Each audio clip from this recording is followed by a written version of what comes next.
This week felt like one of those moments where you remember the system isn't just watching, it's logging. And yeah, that's normal.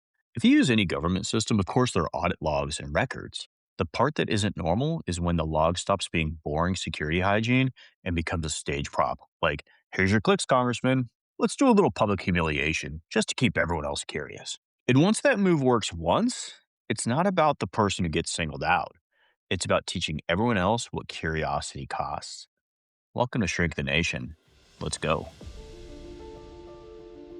This is Shrink the Nation, a podcast for thoughtful, informed adults, preferably holding a drink and definitely holding a thought. The views expressed here are ours alone. They do not represent our employers, institutions, licensing boards, government agencies, bourbon distilleries, or most emphatically, our families. They've been very clear about that. This show is for education and entertainment only. Nothing you hear is medical, psychiatric, legal, or professional advice.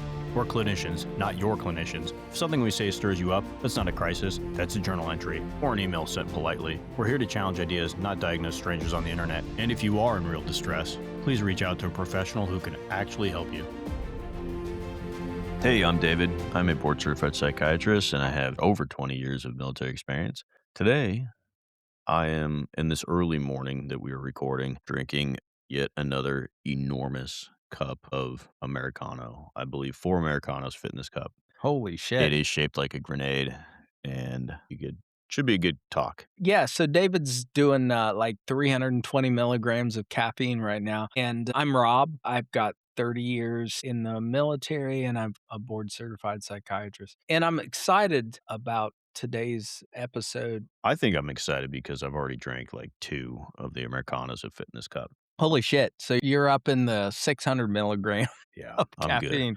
Me too. I'm so excited that I'm shaking. Look Right. at this excitement in my hands, you can tell. Yeah, no bourbon today, just coffee. So, something interesting happened this last week that I do think is worth talking about, and I would absolutely love to get your take, Rob. There was a contentious hearing on Capitol Hill where the Attorney General Pam Bondi was holding a piece of paper that said Jayapal Pramila search history. So Pramila Jayapal is Washington State Democrat. She had actually gone to the Department of Justice and was reviewing unredacted Epstein files. And before this hearing, apparently, Pam Bondi was given a list of everything she had looked at. What Representative Jayapal had said was that the DOJ is spying on us. That's not fully accurate, I think. So I want to be fair. We should totally expect that if somebody were to go into the Department of Justice and use one of their computers, that absolutely everything that they're doing on that computer is logged.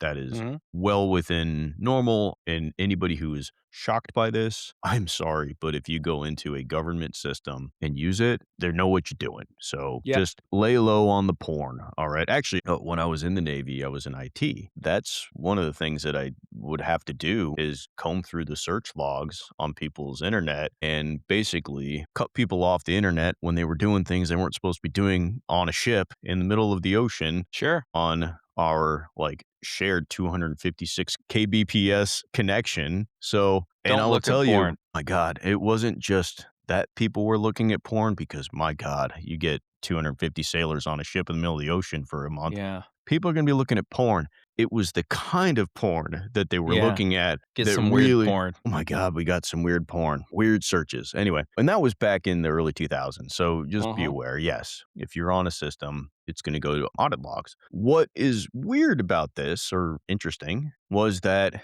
it was then printed out, handed to Pam Bondi before a hearing, presumably, I don't know, maybe so that she's aware of the things that she's going to be asked about on the Epstein files. But what it looks like is that she might be using that as an offensive more than defensive. I think the entire hearing was offensive rather than defensive. In theory, these kind of hearings are information based. We need to gather additional information from a subject matter expert. And this didn't feel quite like that. It was offensive from the jump. It was an attack rather than an information sharing. It was interesting. She has a previous rather contentious hearing that was similar. This was not unpredictable. But what it is striking to me is that it does diverge from history, from the norm of these kinds of hearings, when usually it's like we have questions,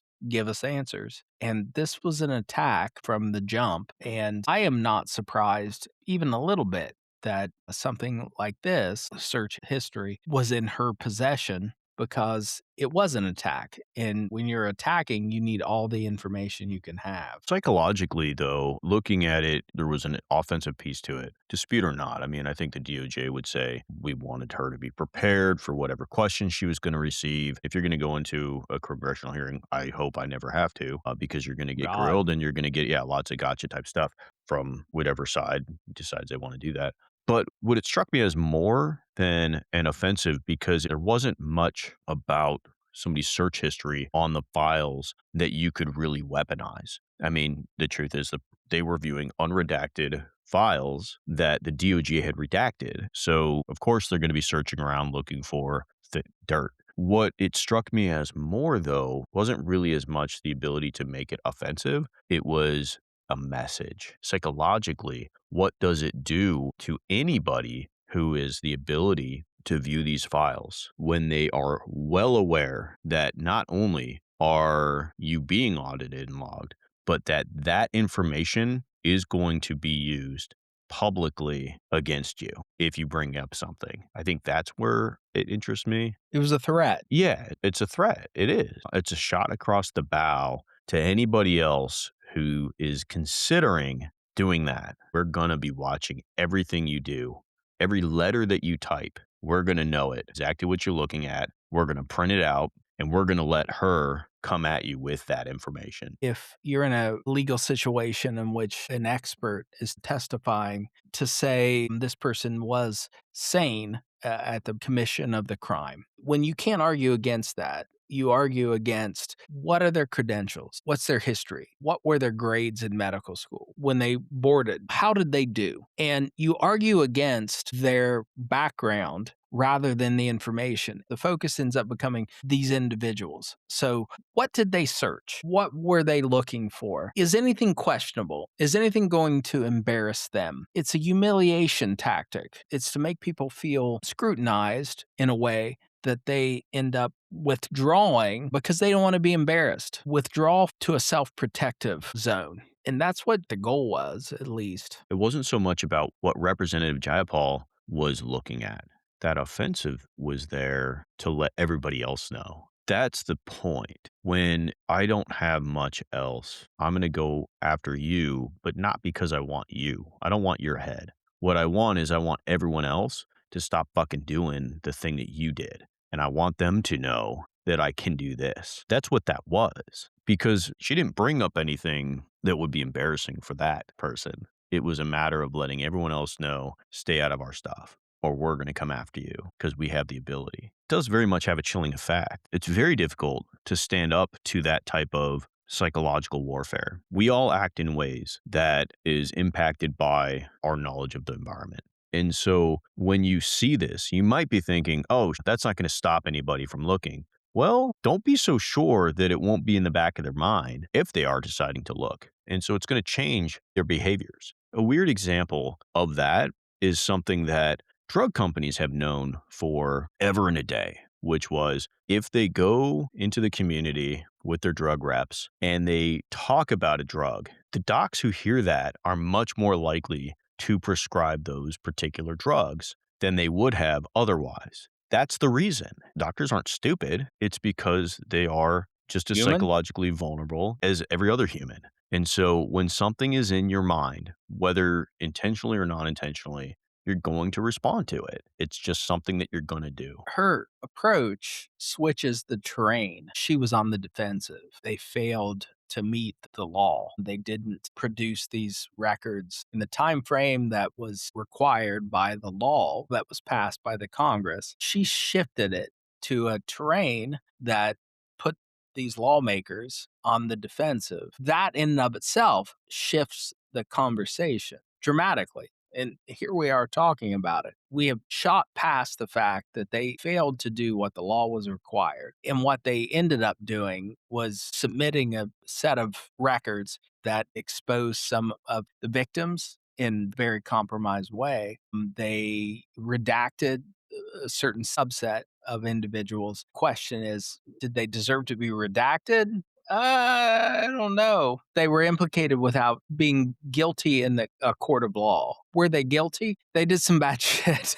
And then they exposed some individuals that leave it ambiguous as to the extent of their guilt. They just made bad choices. They were involved. But she flipped the script. She made it an attack on the questioners. And psychologically, I think everyone can identify with this. Like, you can remember being a kid and being busted for something you've done. And rather than taking responsibility, rather than providing the information, you go on the attack with your parents, that you make it their problem, their issue, that the question in and of itself is questionable. She does it well. Also, interestingly, I think her performance was for an audience of one. She needed to appear the way she did for one singular individual. Yeah, and I think the downstream effects, though, are to prevent other people from even asking the questions. Absolutely. Sending a message,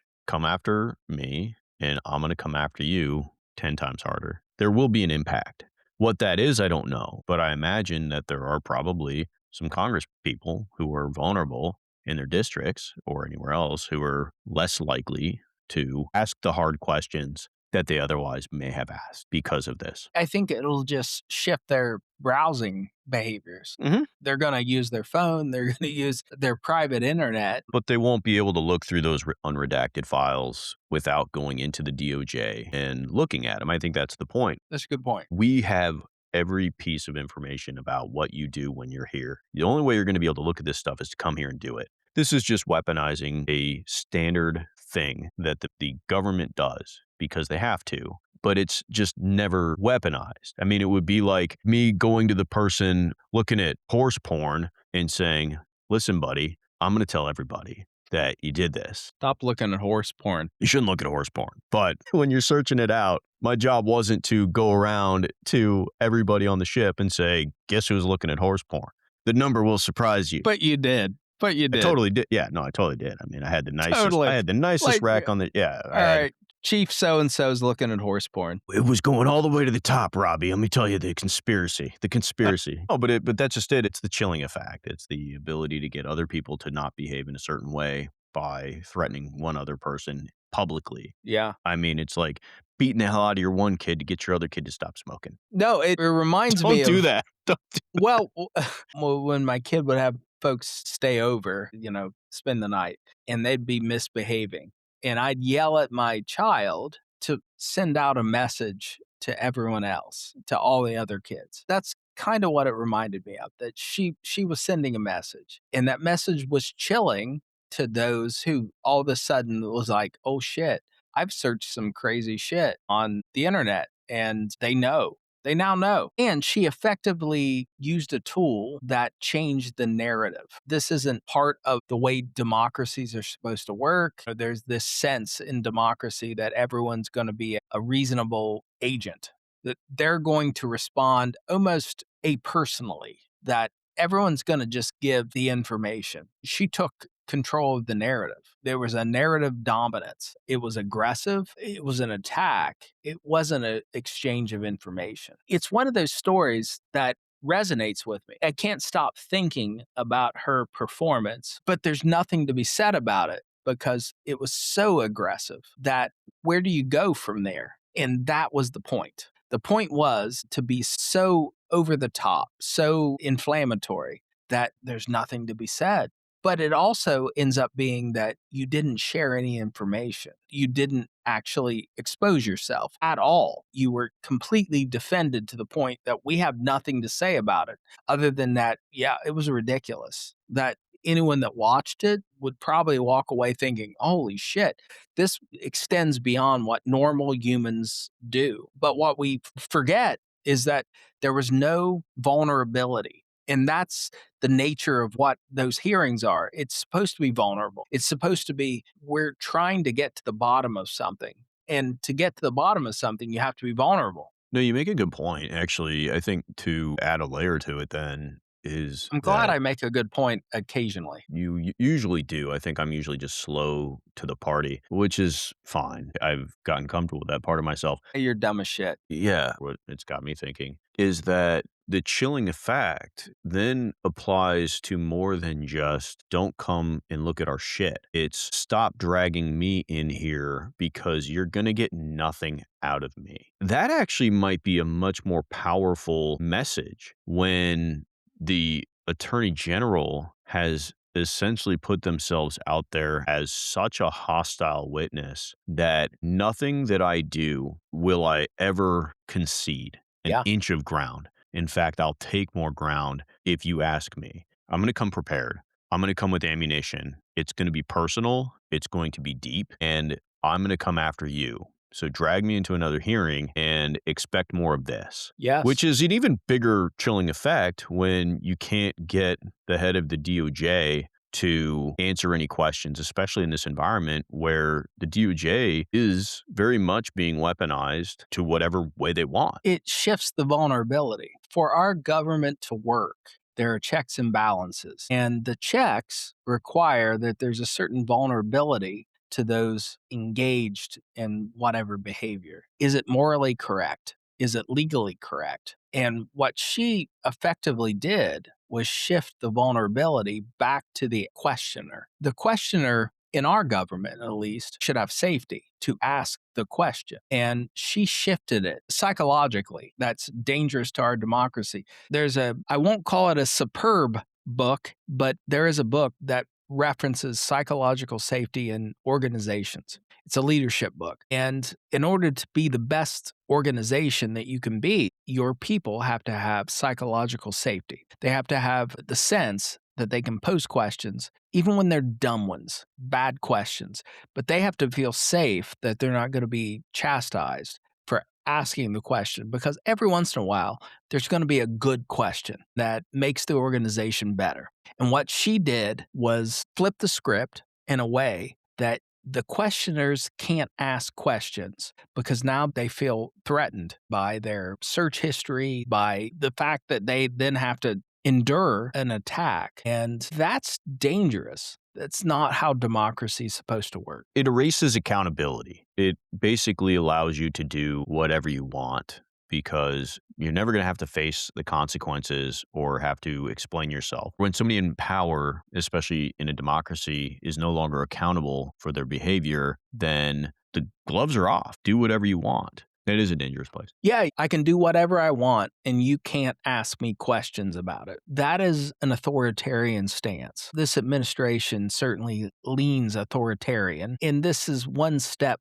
further into the authoritarian world. You know what I've been thinking about a lot lately, too? We talk a lot about democracy. We talk a lot about this is what the norms were. This is how the country has always functioned along those lines. And this concern about sliding towards a more authoritarian perspective. What I end up thinking a lot about is that there's a pretty healthy segment of our population, at least the voting population, that's all for it. They're very happy with moving towards this authoritarian perspective. And you see that reflected in polls. Now, it is whittling down with various approval ratings, with different questions being asked. It's less than it was, but it certainly still exists. It's, somewhere in this 50 to 75% of Republicans are okay with these behaviors. Now, whether they identify them as being authoritarian,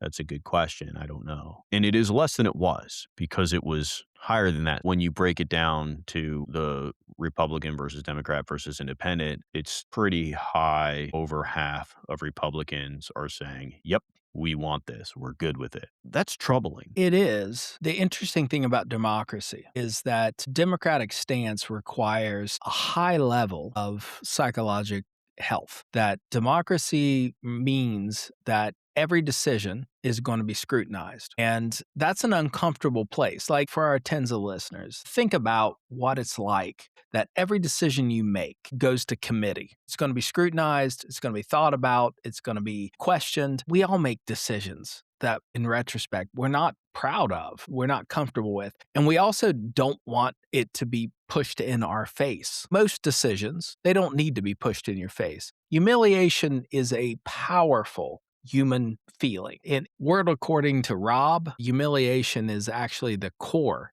human emotion, the absolute core. Don't make me question myself, who I am, what I do. It's core to us, and it's the most vulnerable place. And democracy absolutely requires tolerance for humiliation. What we're seeing at this point is that this administration can't tolerate humiliation. They can't tolerate being questioned. They can't tolerate anyone thinking about their thought process, the logic behind it, etc. Rather than tolerating humiliation, they go and they attack. That's not a leadership position. That's not a position of strength. Strength comes from being confident in the thought process behind your decisions. Going on the attack implies a very tentative, questionable background to the decision-making process. I often say this in my life, is that if my decisions can't tolerate dissension, then they're bad decisions. This is purely from a leadership standpoint. If I can't accept someone disagrees with me, then ultimately, then I have to go backwards and question my decision to begin with, because it was probably based on something that was shaky ground. And all we're seeing is shaky ground defense. What you got me thinking about, it's really meta, actually, It when you is. talk about this, because what has been the norm throughout our entire history was that there is this, we'll call it a chilling effect, but it's the second order effect of being constantly scrutinized shapes the decision-making process to where you are involving expertise. So a typical president will surround themselves with true experts who may agree with them, but at least experts in their field when making policy decisions. They carefully consider policy. They carefully consider the downstream effects of whatever the decisions are going to be, because they know that they're going to be scrutinized. And they want to make sure that whenever they implement a policy, that that policy is going to have at least mostly beneficial effect for all the constituents. And when you are the president of the United States, that means everybody. Everyone. But they also know they're going to be scrutinized positively and negatively. But what you're aiming for is that once you get past that, there will be benefit. You want to make sure that what I'm doing is ultimately going to lead in that direction in a positive way. But what we're seeing that is so different is that intolerance of critique, rather than having that downstream effect of careful consideration for policies, it has become a complete ignoring of the criticism, which is really interesting. It's shamelessness, Shameless. but really it's a method of dealing with the criticism that doesn't require self-reflection, which is what most presidents would do. Potentially even change their perspective, because you don't always know what a policy is going to do. But to be able to come back and say, I did that wrong. Yeah. And don't get me wrong, like we saw this with Biden as well, to some extent, with some of his policies, Mhm. but not all of them. It's really, really fascinating, because what it looks like is build yourself an echo chamber where all you're going to get is positive feedback for the decisions that you're making, even when the people, a majority of them, aren't liking it. And then if you do hear those numbers, the response is, I don't trust those. I don't think they're real. The nature of democracy requires a healthy psychological profile. I mean, it assumes a healthy psychological profile. A Now, strong ego. It's a strong ego, a right? strong ego. It's the Yeah, ability to tolerate dissension. And absolutely. we already know that there is a fragile ego, by Deeply. own admission, driving the Yes. ship. By his words. By his Yeah. words. He said Yeah. this. The nature of democracy, like our founding fathers, when they built this, they were assuming a strong ego, a healthy psychological profile. Now, they also built in some rules that sort of contained the healthy psychological profile. At this time, we're not even seeing policy. There is no policy. The policy is what supports an ego of this administration. That is the closest thing to policy that we're seeing right now. There is not any prevailing idea of what is right, what is good. There is ever shifting from moment to moment, really. What supports the ego behind this? We feel this. Our tens of listeners, and maybe fives of listeners at this point. Who knows? We're probably losing listeners. We have a healthy tens for sure. Healthy tens of listeners. So, to our healthy tens of listeners, they feel the angst. They feel this. This is the anxiety that we're all feeling, is that there is no prevailing policy. There is no sense that there is a consistency across the board. This is ever changing moment to moment based on an ego, singular, one ego. And that makes it challenging for the rest of us. I want to clarify though, the core is one ego, but when you stretch out a little bit more to the exterior, what you have are simplistic, non nuanced ideas that originated at the core and then shoot out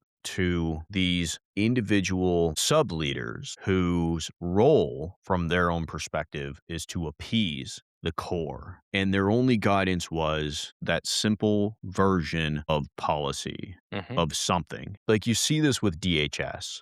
You have a leader of DHS. We're in the midst of a DHS shutdown. Yes, partially because of that, right? But you have DHS, a leader whose perspective was one thing, was given one direction: deport 1 million people a year. Now, the Department of Homeland Security does a hell of a lot more than ICE and CBP. They They do a hell of a lot more. But the focus has been on this one task. And because of the fragility of the ego that exists at the core, there's this constant pressure at all the different departmental heads to appease and to gain attention, because you know that based off of past experience, that if you're not garnering positive attention, that you are vulnerable. But because the policy is just very simplistic, non-nuanced thing, your actions are to just garner attention from that and to just try to appease it at all costs. And so whenever you're on the news, and you're going to be on the news a lot, but you can't say anything that's going to upset the ego, even if it's a bald-faced lie, even if it is completely fabricated, even if there is not even enough information to have an opinion. You just say the thing that's going to appease the ego and endure the fallout, because you know that you are more vulnerable from the core than anything else. That's the fragility of what we're witnessing. I'm not going to say that every president has been psychologically patent. They haven't. And in fact, the drive to become president, to be the leader of this nation, probably at its core comes from something that is not entirely psychologically healthy. Now, we need leaders, but leadership in and of itself is underlying it. What we're seeing at this point is a fragility at that leadership position that is unique. It's ridiculously unique, in fact. It is that everything they do, everything that we're seeing is so tied to that ego structure, to that fragility, that it defies the consistency that is required in democracy, that's required in governance. History has taught us is that we need consistent policy, an idea. Now, whether that idea is good, bad, indifferent, that plays out over time. But we need an idea that everything falls behind, that all of it is consistent. And yes, these decisions are made and then people have to defend them in order to convey to the populace that there's an idea behind this. There is a policy that drives this. And we all feel it. We feel it in our bones, the instability of an ego. The interesting thing to me is we feel it on such a level that we actually end up identifying with it. And then we don't question it because we get it. We understand fragility. We're not saying we expect better. We're just accepting it because we feel it in our bones, at our core. We understand why this administration, this president, is so fragile. Can't say that I'm not questioning it because I'm not surprised by it, but I think when you We're not surprised by it. Maybe that's it. Yeah, we're not surprised by it. When you think about the fact that a good leader is not necessarily a good technician, and actually Shouldn't be. rarely is a good leader a good technician. But with that, a really good leader understands how to appropriately delegate authority, appropriately get a team to function, Yes. but also understands that as a leader, you are fallible. You will make mistakes. You will sometimes make bad choices, but a good leader surrounds themselves with people that can perform and perform well, knowing that this leader does not appear to believe that anything said, done, or otherwise by this leader is wrong. Already shows that there would be poor leadership. Now, when we were watching him select the technicians that he would be leading, I think it was also pretty clear that there was no intention of having good technicians. It was about appeasing the leader. So, can you really say that you're surprised that this is the way things are going now? That the wheels on this particular vehicle are wobbly and coming off when the technicians don't know how to put on wheels, you know? One of the reasons that we end up doing this, and one of the reasons I was interested in doing this, is that you're a smart guy and you put words to things that I sometimes can't. And you just nailed it that leadership isn't being a technician, it's identifying technicians that can do the job that you can't do individually, but that in total you make happen. That is by definition leadership. And this administration has not identified technicians that can do the job. They have identified individuals that can feed the ego. And we're getting the results that is commensurate with that. That when you're feeding the ego, you're not doing the job. Our tens of listeners can identify with this. In those moments when they are ego driven, they're probably not doing the job that they need to do in their lives. They're not taking care of the kids. They're not doing their work. And feeding the ego temporarily feels good. It feels fine. I'm not questioning myself. I don't need to question myself. But in the scope of time, which our tens of listeners can identify with because they've lived lives, that ends up being a very hollow way to approach it. That they actually end up feeling better when they're doing the fucking job, when they're actually doing the work, when they're taking care of the kids and they're taking care of their responsibilities and they're taking care of their life, when they're contributing. That's when they actually feel good. When they are defending their ego, they don't. They feel hollow. I'm now telling our tens of listeners what they feel. That's ego driven for me. And I apologize to our tens of listeners that I've just, in a very ego driven way, told you how you feel. A very real world example that any parent can truly understand. And really, honestly, anybody who's been a child, which hopefully is All of everybody, us. as a parent, when you're really busy and you tell a younger child, clean your room, and because And they don't. you have other shit to do. Yeah. Well, what's the kid gonna do? Because the child doesn't know how to clean their room. I mean, really, the first time they don't know how to clean their room. They know what a clean room looks like, but they don't know how it got there. And so what does the child do? They take all their shit and they throw it under the bed. They loosely they loosely throw their comforter on top of the bed and Yeah. it looks like garbage. And maybe there's fucking stuffed animal, like it's just lumpy. Yeah. And they go, "Look, mom, look, It's dad, clean. I cleaned my room." And Yeah. they're excited because they feel like they did a great job. Yeah. But you made an error because you didn't show them how to clean a room properly. And frankly, when kids are young, they don't have the capacity to have the patience and the organizational skills to do it properly. But you expected them. You expected them to do it. And because they just wanted to appease your ego, they did their best. And then what happens? They make a fucking mess of it. And it actually ends up taking you longer to Or an go in and clean up. organized mess. Yeah. But that's what this is. You have this concept of what you want. They do not, because it's a loose concept. It's too simple. You didn't say, I want you to put all your books away on the shelves properly. I want you to put all your stuffed animals I want you to, you didn't tell them that.